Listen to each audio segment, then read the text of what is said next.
नमस्कार, colonel Ajay, CEO Ajay astro money guru, first global astro finance digital channel से आपसे मुखातिब होता हूं। आज 7 दिसंबर सन 2023। दोस्तों, पल्सेज यानी दलहन पर देश का पहला चैनल है जो आपको हर सूचना, हर खबर सबसे पहले देने का प्रयास करता है। साथ साथ विश्लेषण के जरिए हर तेजी मंदी का आकलन भी आप तक प्रस्तुत करता है। खबर निकल के आ रही है, तुअर के बफर स्टॉक बनाने के लिए सरकारी एजेंसी द्वारा किसानों से सीधी खरीद की जानी संभव हो पाएगी, ऐसी कुछ संकेत मिल रहे हैं। जानिए पूरी रिपोर्ट विस्तार से। दोस्तों, यदि हम वर्तमान भाव देखें तो तुअर के दाम पिछले साल के मुकाबले लगभग 38% से अधिक हैं और सरकार हर संभव मुद्रास्फीति के साथ साथ महंगाई को रोकने के लिए हर संभव प्रयास कर रही है। देश में तुअर की भारी कमी को देखते हुए केंद्र ने एक बफर स्टॉक बनाने के लिए किसानों से मार्केट प्राइस के ऊपर सीधा तुअर खरीदने का फैसला किया है। सरकारी एजेंसी भारतीय राष्ट्रीय कृषि सहकारी विपणन महासंघ यानी नाफेड और भारतीय राष्ट्रीय सहकारी उपभोक्ता महासंघ लिमिटेड, जिसे एनसीसीएफ के नाम से भी जानते हैं, के माध्यम से ये खरीदी की जा सकेगी। उपभोक्ता मामले के खाद्य एवं सार्वजनिक वितरण मंत्रालय के ने किसानों से सीधे तुअर की खरीदारी होने की संभावना बन रही है।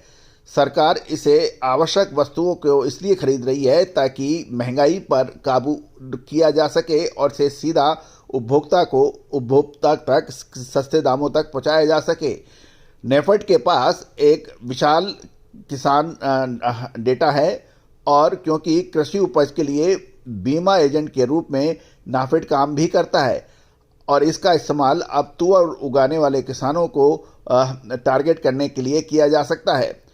गौरतलब है कि बाजार मूल्य पर तुअर की खरीद के लिए जो धन मूल्य की स्थिरीकरण कोष से निकाला जाएगा और तुअर को बाजार दर पर खरीदा जाएगा। पहले एमएसपी और बाजार मूल्यों में जो फर्क है अब वो नहीं रहेगा और किसानों से डायरेक्ट बाजार मूल्य पर माल खरीदा जा सकेगा। गौरतलब है इस तरीके से सरकार को उम्मीद है कि किसानों को बाजार में एक विशिष्ट खरीदार का आश्वासन मिलेगा, यानी सरकार सीधा बाजार मूल्य पर माल खरीदेगी, जिससे उन्हें अगले कुछ वर्षों में फसल उगाने के लिए प्रोत्साहित किया जा सकेगा और एक ये अच्छा प्रमोशन होगा, ऐसा सरकार का मानना है। सरकार का हस्तक्षेप ऐसे समय में आया है जब तुअर की औसत खुदरा यानी रिटेल प्राइस पिछले वर्ष की तुलना में लगभग 38% से अधिक है, जो पिछले साल 112 रुपये प्रति किलोग्राम से बढ़कर 5 दिसंबर को 155 रुपये किलो हो गई है। सरकारी आंकड़े के अनुसार यदि हम माने तो तुअर की खपत घरेलू उत्पादन से अधिक है क्योंकि प्रोडक्शन कम है और उत्पादन और खपत अधिक है, जिसका भरपाई इंपोर्ट कर होता है।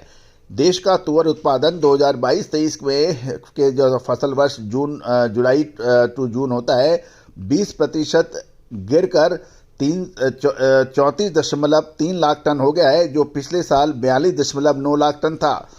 फसल सीजन 2023-24 के लिए देखा जाए तो यदि एग्रीकल्चर डिपार्टमेंट के जो अग्रिम अनुमान लगाया है उसके मुताबिक तुअर का उत्पादन पिछले साल की तुलना में थोड़ा कम होकर 34.2 लाख टन होने का अनुमान लगाया गया है, जो पिछले साल 34.3 था, उसमें भी इस साल कम हो सकती है।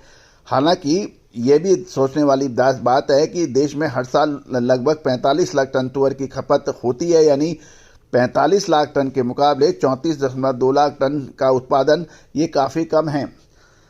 यदि हम आंकड़ों की माने तो भारत ने कैलेंडर ईयर 2023 में लगभग 7.78 लाख टन तुअर का आयात किया था और जिसमें मोजाम्बिक आयात का सबसे बड़ा स्रोत माना जाता है, लेकिन मोजाम्बिक के अंदर अभी 2 लाख टन से अधिक निर्यात करने पर कोर्ट के फैसले में तुअर का भारी स्टॉक मोजाम्बिक के बंदरगाहों पर रुका हुआ है। इसके बाद मोजाम्बिक के बाद म्यांमार और उसके बाद तंजानिया है। इन दोनों देशों से लगभग 2.62 लाख टन और 2.53 लाख टन और 1.38 लाख टन तुअर का आयात हुआ है। यदि हम माने तो अनसर्टन क्लाइमेटिकल कंडीशन की वजह से तुअर और उड़द के उत्पादन में गिरावट की आशंका को मद्देनजर रखते हुए जनवरी में तुअर और उड़द की इंपोर्ट फ्री आयात नीति को 31 मार्च सन 2024 तक बढ़ाने की भी घोषणा हुई है। दोस्तों, ये एक महत्वपूर्ण कदम है जिससे तुअर के भावों के अंदर अब फर्क आएगा, क्योंकि सरकार किसानों से बाजार भाव पर डायरेक्ट तुअर की खरीदारी करेगी। तो दोस्तों, ये एक महत्वपूर्ण खबर है, क्योंकि गेहूं की बढ़ती कीमतों को रोकने के लिए भी सरकार ने रशिया से इंपोर्ट करने का फैसला किया है। ये भी एपिसोड हमारे चैनल पर देखना बिल्कुल ना भूलें।